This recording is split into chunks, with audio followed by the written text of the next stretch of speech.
साथियों नमस्कार। आज की क्लास में आपका स्वागत है। आज हम क्या करने जा रहे हैं? तो आज हम करने जा रहे हैं कि कृषि पर्यवेक्षक एग्रीकल्चर सुपरवाइजर का 2014 में जो पेपर हुआ था उसको आज हम हल करने की कोशिश करेंगे। इसके पहले और कौन कौन से पेपर हैं जो आप हमको देखना है, तो 2018 में भी परीक्षा हुई थी जिसका पेपर हमने हल किया हुआ है। आप नीचे डिस्क्रिप्शन बॉक्स में उसकी लिंक देख पाएंगे। और साथ में 2015 में जो पेपर हुआ था वो भी हमने इस चैनल पर डाला हुआ है, उसकी लिंक भी आपको डिस्क्रिप्शन बॉक्स में मिल जाएगी। उन दोनों वर्ष का भी आप अध्ययन जरूर कर लेना।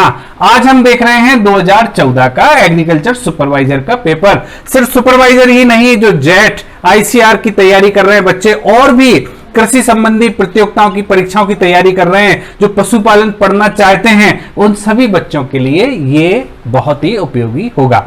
अब हम एक एक करके प्रश्न देखते हैं और समझने की कोशिश करते हैं। सबसे पहला प्रश्न क्या है? सबसे पहला प्रश्न है गिर गाय का उत्पत्ति स्थान है।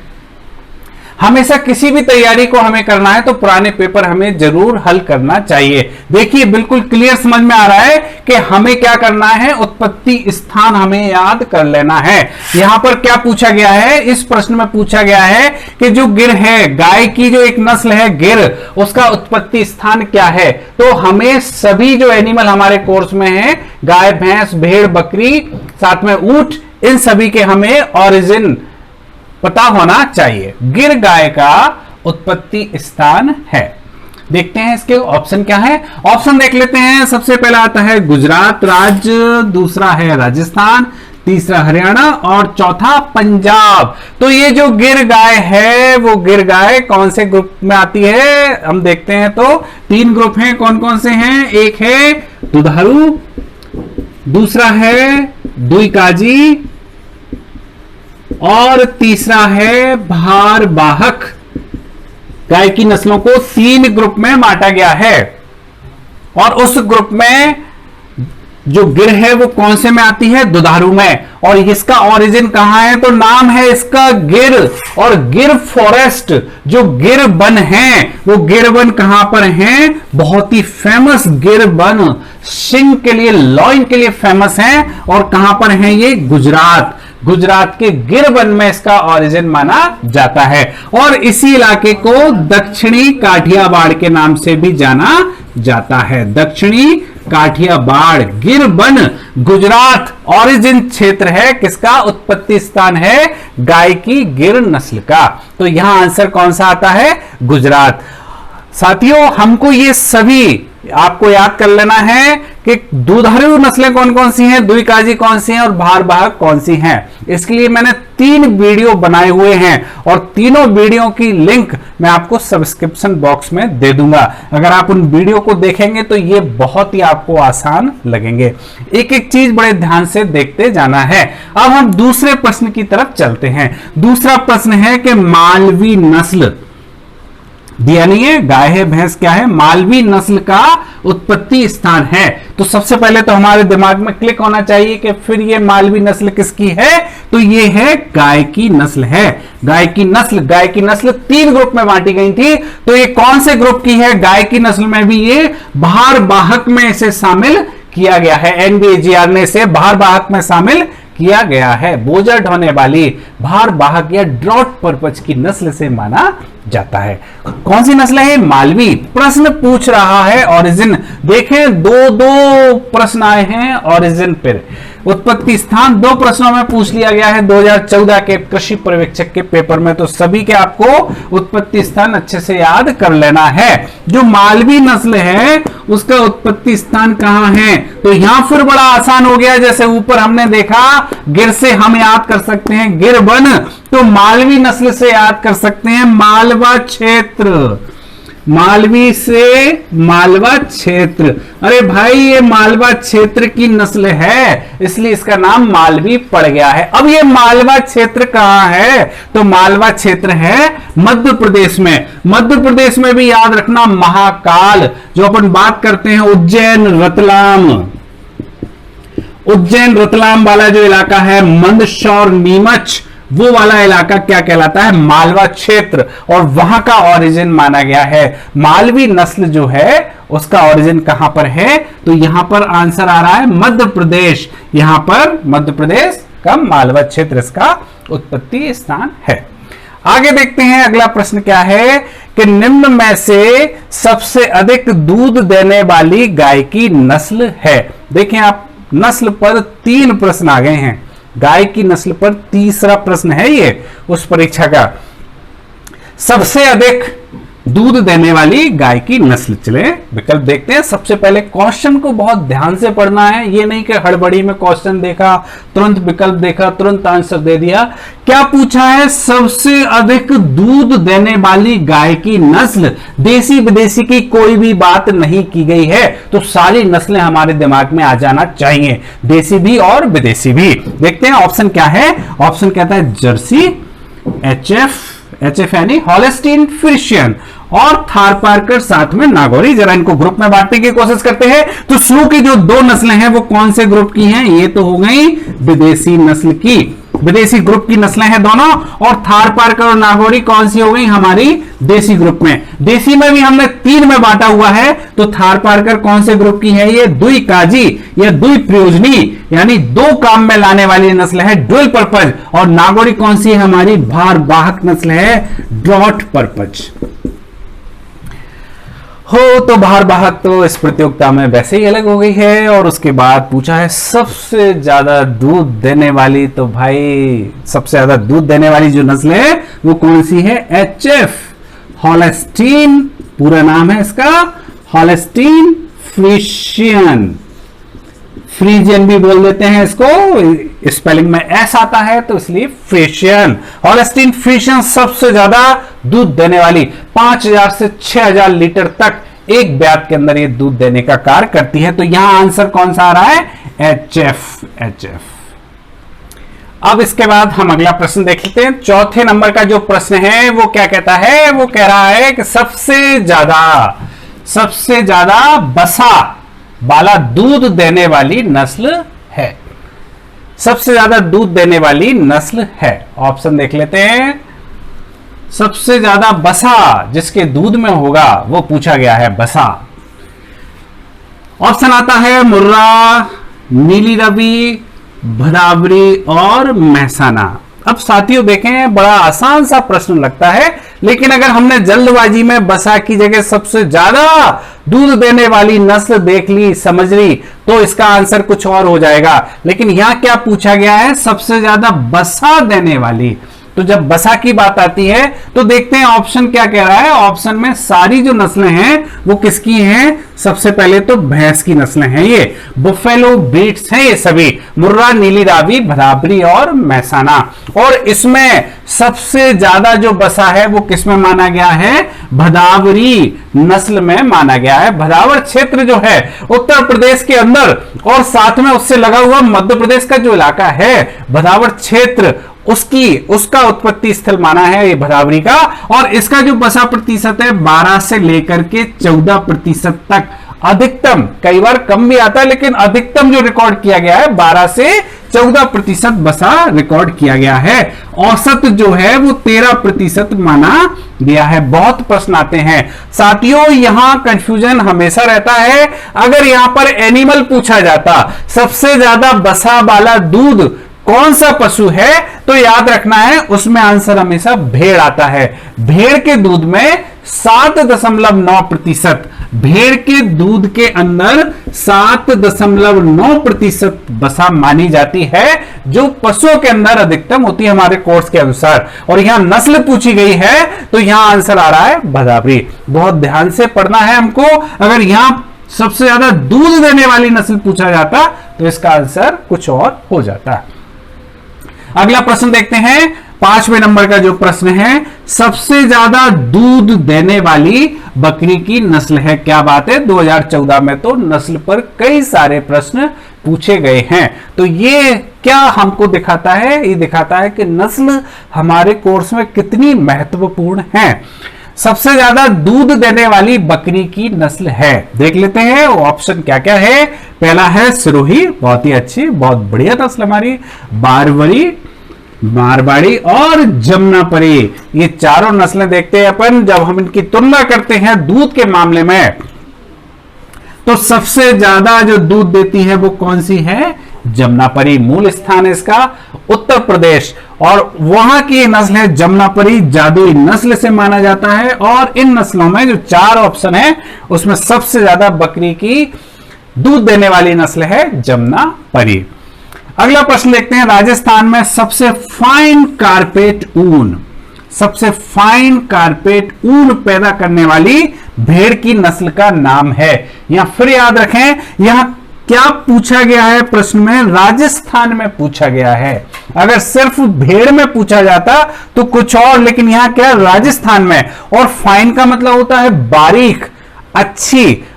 कारपेट के लिए, गलीचा बनाने के लिए अच्छी ऊन कौन सी नस्ल, भेड़ की नस्ल देती है? तो देखते हैं, सोनाडी, त्रिकाजी नस्ल, मालपुरा, टोंकी, चोकला और जैसलमेरी। तो इसमें जो आंसर आता है वो कौन सा है? चोकला। छापर या शेखावाटी के नाम से भी जाना जाता है, छापर या शेखावाटी के नाम से भी जाना जाता है किसको? चोकला को।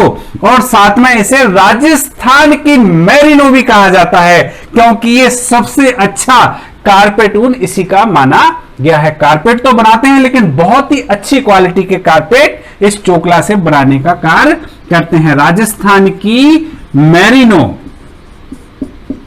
के नाम से भी इस नस्ल को जाना जाता है। तो यहां कौन सा आंसर आता है? यहां पर आंसर हो जाता है चोकला।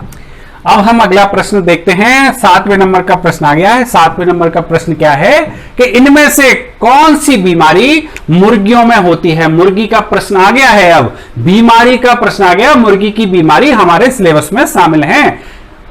इनमें से कौन सी बीमारी मुर्गियों में होती है? मुर्गी की बीमारी हमें देखना है। तो इसमें ऑप्शन देख लेते हैं। सबसे पहला ऑप्शन है एंथ्रेक्स, दूसरा ऑप्शन आता है रानीखेत, तीसरा आता है लंगड़ी और चौथा है एफएमडी यानी खुरपका मुंहपका। जब हम बीमारियों की बात करते हैं तो बीमारियों का भी मैंने एक सेपरेट लेक्चर बनाया हुआ है, जो जिसका आपको लिंक मैं डिस्क्रिप्शन बॉक्स में दे रहा हूं। सभी लेक्चर आप देखते जाएं, ध्यान से देखें, बार बार देखें, पूरे लेक्चर देखें, तो वहां बहुत ही क्लियर है कि जो एंथ्रेक्स है, जो लंगड़ी है, लंगड़ी यानी बीक्यू, और एफएमडी यानी खुरपका मुंहपका बीमारियां, ये बड़े पशुओं की बीमारियां हैं। और पक्षी की जो बीमारी है वो कौन सी है? रानीखेत। और इसी का एक नाम और है, इसे न्यू कैसल डिसीज के नाम से भी जाना जाता है। रानीखेत या न्यू कैसल वो बीमारी है जो मुर्गियों की बीमारी होती है और वायरस के द्वारा फैलने वाली बीमारी है। तो यहां आंसर हो जाता है हमारा रानीखेत या न्यू कैसल डिसीज, यहां आंसर हो जाता है। एंथ्रेक्स, लंगड़ी, एफएमडी बड़े पशुओं की बीमारियां हैं। अगला प्रश्न है 8वें नंबर का। हम क्या कर रहे हैं साथियों? तो हम ये कर रहे हैं कि कृषि पर्यवेक्षक एग्रीकल्चर सुपरवाइजर का 2014 का पेपर हम हल कर रहे हैं। जिन साथियों ने इस चैनल को, चैनल का नाम है animal husbandry by doctor Jain, अगर इसको अभी तक आपने सब्सक्राइब नहीं किया है तो सब्सक्राइब जरूर कर लें, जिससे आपको आने वाले जितने भी लेक्चर हैं उनका आपको पता लगता जाएगा। जो आपको घंटी का निशान बेल आइकॉन दिख रहा है उसको भी आप दबा दें, जिससे आपको नोटिफिकेशन मिलना शुरू हो जाएंगे। और साथ में इसे ज्यादा से ज्यादा शेयर करें अपने दोस्तों के साथ, जिससे सभी अध्ययन कर सकें।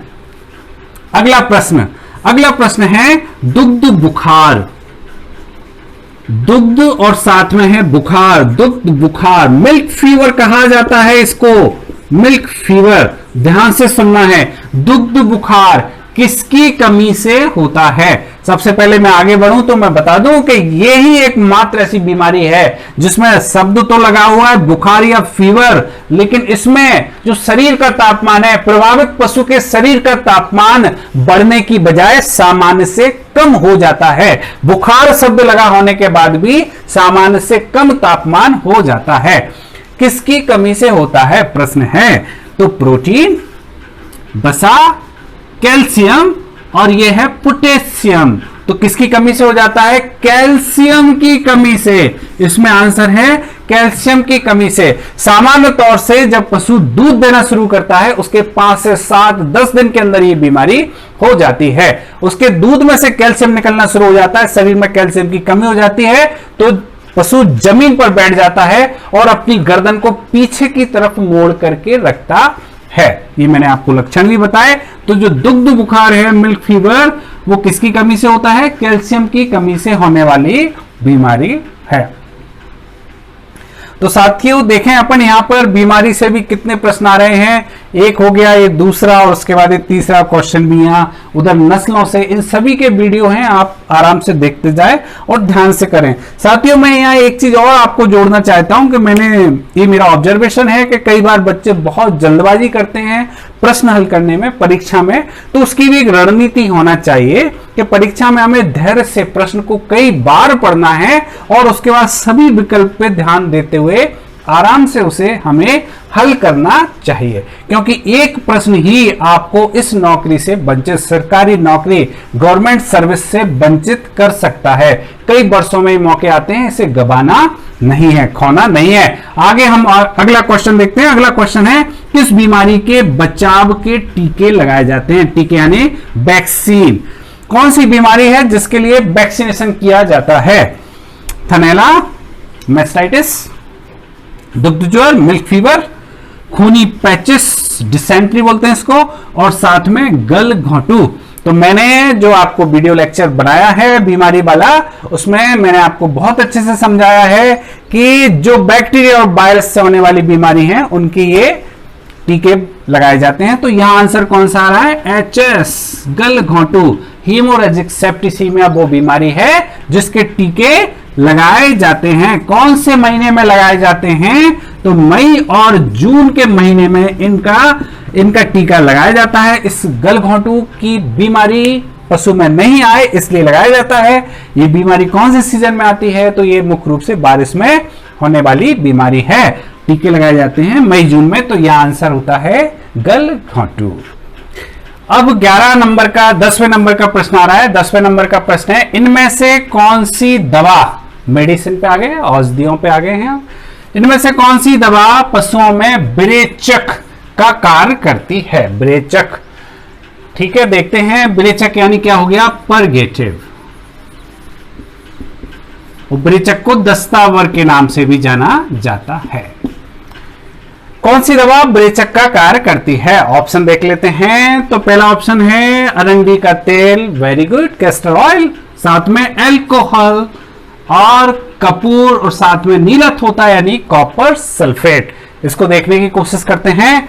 तो सबसे पहले देख लेते हैं एल्कोहल और कपूर, ये कौन है? उत्तेजक, ये हैं उत्तेजक, स्टिमुलेंट है। और नीलत होता कॉपर सल्फेट कौन है?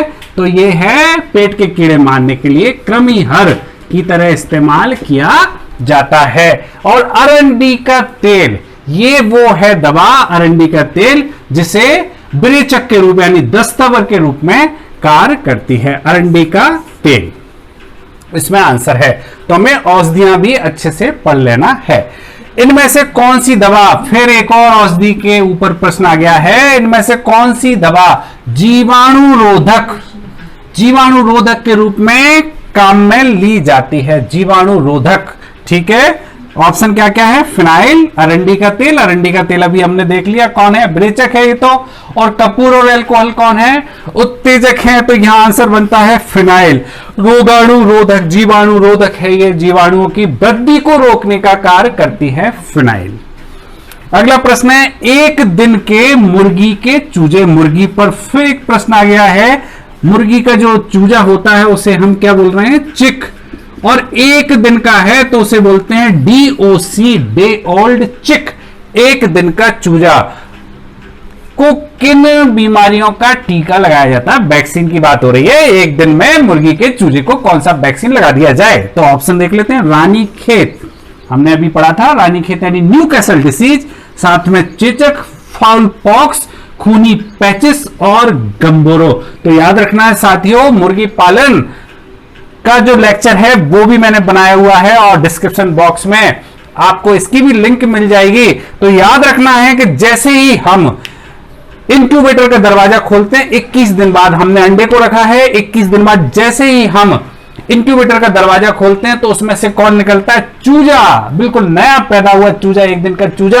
और इंक्यूबेटर से हम उसे लेकर के सबसे पहले जो टीका लगाते हैं वो कौन सा है? रानीखेत का टीका, न्यू कैसल डिसीज का टीका एक दिन के चूजे को यानी BOC को लगाया जाता है।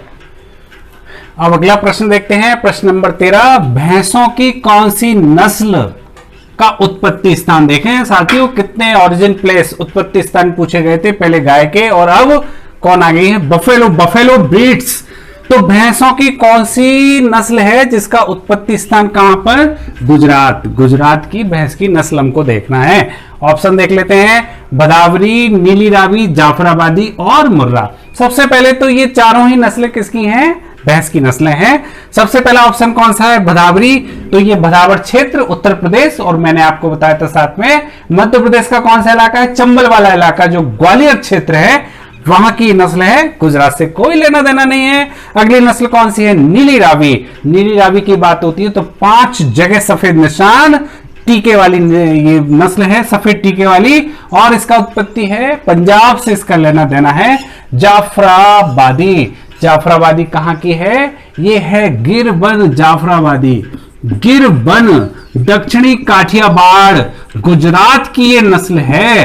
तो यहां कौन सा आंसर हो गया है? जाफराबादी। हम चौथा भी देख लेते हैं, मुर्रा कहां की है? तो ये हरियाणा की नस्ल मानी जाती है। तो गुजरात की नस्ल है जाफराबादी। जाफराबादी याद रखना है, जाफराबाद एक पाकिस्तान में भी क्षेत्र है, जाफराबाद पाकिस्तान। लेकिन अगर हम इंडिया की बात करते हैं तो गिरबन गुजरात, जिसे दक्षिणी काठियावाड़ के नाम से भी जाना जाता है, वहां इस नस्ल का ओरिजिन प्लेस, उत्पत्ति क्षेत्र माना गया है। साथियों, ये सिर्फ हम एक प्रश्न हल नहीं कर रहे हैं, हम पुराना पेपर ही हल नहीं कर रहे हैं, गागर में सागर भरने की कोशिश कर रहे हैं। एक एक प्रश्न के अंदर बहुत सारी बातें छुपी हुई हैं। अब यहां से हमें क्या क्या चीजें निकल के सामने आती हैं कि हमें क्या पढ़ लेना है? भैंसों की नस्ल पढ़ लेना है। साथ में उन भैंसों की नस्ल में हमें क्या कर लेना है? सबके उत्पत्ति क्षेत्र बहुत अच्छे से याद कर लेना है। अगला प्रश्न देखते हैं, नीला थोता फिर औषधियों से प्रश्न आ गया है। नीला थोता यानी कॉपर सल्फेट का उपयोग पशुओं में किस कार्य के लिए किया जाता है? तो जब भी कॉपर सल्फेट की बात आएगी, नीला थोता की बात आएगी, तो याद रखना है उत्तेजक, ये नहीं है उत्तेजक। कृमिनाशक, यस यस यस साथियों, ये कौन सा है? कृमिनाशक के रूप में नीला थोता को उपयोग में लाया जाता है। इसका घोल पशुओं को पिलाया जाता है, कॉपर सल्फेट। तो यह आंसर आता है कृमिनाशक के रूप में इसका उपयोग किया जाता है। अगला प्रश्न है, महसाना नस्ल किन दो नस्लों के क्रॉस से तैयार की गई है? महसाना किसकी नस्ल है? भैंस की नस्ल है। भैंस की नस्लों पर फिर एक और प्रश्न है और इसके ऑप्शन देख लेते हैं, सूरती और जाफराबादी, मुर्रा और सूरती, मुर्रा और नीली रावी, और साथ में मुर्रा और भदावरी। तो यहां पर जो आंसर आता है वो कौन है? मुर्रा और सूरती। मुर्रा कैसी है? मुड़े हुए सींगों वाली नस्ल, और सूरती कैसी है? हंसिया के आकार के सींग वाली नस्ल। इन दोनों की नस्लों का संगम माना जाता है किसको? महसाना को। तो यहां ऑप्शन है मुर्रा और सूरती, यहां सही आंसर होता है। अब प्रश्न नंबर 16 देखते हैं। प्रश्न नंबर 16 है, निम्न विदेशी नस्लों में, विदेशी बात हो रही है, निम्न विदेशी नस्लों में से किस नस्ल के दूध में सबसे ज्यादा बसा, सबसे ज्यादा बसा की बात हो रही है विदेशी नस्लों में? देख लेते हैं ऑप्शन। ऑप्शन दिए सभी गाय की नस्लें, तो कौन सी पूछी गई है? गाय की नस्ल। देखें साथियों, हमारे दिमाग को बिल्कुल एक्टिव रखना है। दो चीजें याद रखें इस प्रश्न में क्या है, एक तो क्या बात आ रही है यहां पर? विदेशी नस्लें, सबसे पहला पॉइंट। दूसरा क्या पूछा गया? सबसे ज्यादा दूध नहीं पूछा गया है, क्या पूछा गया? बसा। तो याद रखना है विदेशी नस्ल है और सबसे ज्यादा बसा वाली है। देख लेते हैं ऑप्शन क्या क्या है। ऑप्शन है जर्सी, दूसरा ऑप्शन है HF यानी हॉलस्टीन फ्रिशियन, तीसरा है ब्राउन स्विस, और चौथा है रेडेन। बिल्कुल साथियों, 7 नस्लें हैं जो भारत के अंदर मिलती हैं, लेकिन इसमें से चारों नस्ल बिल्कुल विदेशी ग्रुप की हैं, गाय की विदेशी ग्रुप की। HF सबसे ज्यादा दूध देने वाली है, लेकिन प्रश्न पूछा गया है बसा का, और जब बसा की बात करते हैं तो सबसे ज्यादा बसा जिस नस्ल में मिलता है वो नस्ल है जर्सी। जर्सी के अंदर विदेशी ग्रुप में सबसे ज्यादा बसा है, 5.25 से लेकर 5.5, 5.25 से लेकर के 5.5% तक बसा प्रतिशत इसके दूध के अंदर पाया जाता है। HF सबसे ज्यादा दूध देती है, लेकिन इसका जो बसा है वो 3.5% के आसपास होता है। तो यहां आंसर कौन सा आ रहा है? जर्सी। हमें बहुत ध्यान से पढ़ना है क्वेश्चन को। बसा पूछा गया है, अगर दूध पूछा जाता तो आंसर HF हो जाता, बसा पूछा है तो जर्सी। साथ में ग्रुप याद रखना है, ग्रुप कौन सा है? विदेशी नस्ल। यहां हो सकता है साहिवाल भी डाल देता, लेकिन साहिवाल कौन सी होती है? वो देसी नस्ल, विदेशी नस्ल। सबसे ज्यादा बसा जर्सी के अंदर मौजूद है। प्रश्न नंबर 17, अभिकालीन भेड़ की नस्ल तैयार की गई है। यहां देखें सीड ब्रीड्स भी आ गई हैं, भेड़ की नस्लें अभिकालीन, बहुत ही बढ़िया नस्ल है अभिकालीन। देखें साथियों, जब इस तरह के प्रश्न आते हैं तो आम बच्चे जो हैं बड़े ही कंफ्यूज हो जाते हैं। कभी कंफ्यूज होने की आवश्यकता ही नहीं है। अगर आपका कॉन्सेप्ट क्लियर है तो बिल्कुल भी आवश्यकता नहीं है। देखें, अभिकालीन नाम ही है जो सब कुछ बता रहा है। अभिकालीन में अभी शब्द कह रहा है अभी का नगर, टोंक मालपुरा ने इसको विकसित किया है कालीन के लिए। तो याद रखना है अभिकालीन अभी वस्त्र, दो में जो कंफ्यूज हो जाते हैं बच्चे। तो ये दोनों नस्लों में सबसे पहले तो कौन है? रेम्बुलेट शामिल किया गया है। तो यहां देखें रेम्बुलेट वाले ऑप्शन देख लेते हैं। तो रेम्बुलेट वाले इसमें 2 ऑप्शन आ गए हैं, 2 ऑप्शन रेम्बुलेट, इन दोनों में से कोई सा है। फिर देख लेते हैं इसमें क्या शब्द छुपा हुआ है? कालीन। जब कालीन की बात आती है तो कालीन वाले में मालपुरा नस्ल का इस्तेमाल किया गया था, और वस्त्र की बात आती है तो वहां चोकला हो जाती है। तो यह रेम्बुलेट के साथ कौन छुपा हुआ है? मालपुरा। कहां कंफ्यूजन हुआ? नहीं हो रहा है ना। तो मालपुरा और रेम्बुलेट नस्ल को मिलाकर के अभिकालीन भेड़ की नस्ल तैयार की गई थी। अगला प्रश्न 18वें नंबर का, दराती नुमा सिकल सेप्ड हंसिया के आकार के जो सींग हैं किस नस्ल की पहचान है? याद रखना है, एक ही शब्द के पर्यायवाची सिनोनिम्स हमको याद रखना है। पता नहीं परीक्षक क्या पूछ ले। यहां पूछा गया दराती नुमा सींग किस नस्ल के हैं? कौन सी बात हो रही है? किस एनिमल की बात हो रही है? तो ये है भैंस। भैंस की नस्लों पर कितने प्रश्न आए हैं? ऑप्शन है मुर्रा, सूरती, मेहसाना और जाफराबादी। सिकल सेप्ड दराती नुमा हंसिया के आकार के जो सींग होते हैं वो किसके होते हैं? तो देखना है यहां पर ऑप्शन है सूरती। सूरती वो नस्ल है जिसके सींग दराती नुमा माने जाते हैं। 19 नंबर का जो अगला प्रश्न है, पशुओं में आयु का अनुमान। वेरी गुड, एज डिटरमिनेशन इन एनिमल्स। आयु का अनुमान लगाया जाता है। किससे लगाया जाता है? देखते हैं। पहला ऑप्शन है दांत से, फिर आता है चमड़ी से। हमेशा अगर आपको शुरू में आंसर मिल जाता है तो अभी सारे ऑप्शन हमको पढ़ना है, दांत से, चमड़ी से, खुर से और पूंछ से। तो जब साथियों हम देखते हैं तो 4 चीजों से पशु की आयु की गणना का अंदाज लगाया जाता है। शारीरिक बनावट से लगाया जाता है, साथ में उसके खुर से लगाया जाता है, सींग से लगाया जाता है और दांत से। ये 4 तरीके हैं। अब यहां देखें उसमें से 2 तरीके आ गए हैं, एक दांत आ गया और एक कौन आ गया? खुर। ये पूंछ वाला तो बिल्कुल नहीं है, चमड़ी वाला बिल्कुल नहीं है, खुर से। लेकिन इसमें भी जो सबसे अच्छा तरीका माना गया है वो कौन सा है? दांत से माना गया है। खुर से उतना अंदाज नहीं लगता, इससे अच्छा तो सींग से लग जाता है, और सबसे बढ़िया जो अंदाज लगता है वो किससे लगता है? दांत से लगता है। और दांत में भी अगर आ जाए कौन सा दांत है तो वो कौन सा है? इंसाइजर। इंसाइजर दांत, इससे लगाया जाता है।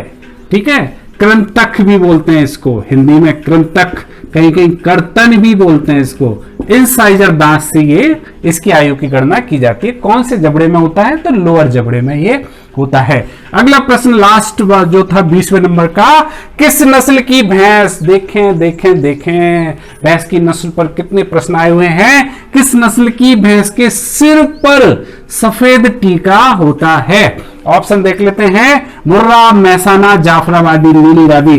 चारों जो ऑप्शन हैं वो किसके हैं? भैंस की नस्लों के हैं। पहला ऑप्शन है मुर्रा, दूसरा है मेहसाना, तीसरा है जाफराबादी और चौथा है नीली रावी। जब अपन नीली रावी की बात करते हैं तो यहां आंसर बनता है, क्योंकि इसमें 5 जगह सफेद निशान पाया जाता है। इसकी आंखें भी सफेद होती हैं और सफेद टीका ही नहीं, इसका जो माथा है वो पूरा माथा यहां से यहां तक लेकर के बिल्कुल सफेद होता है।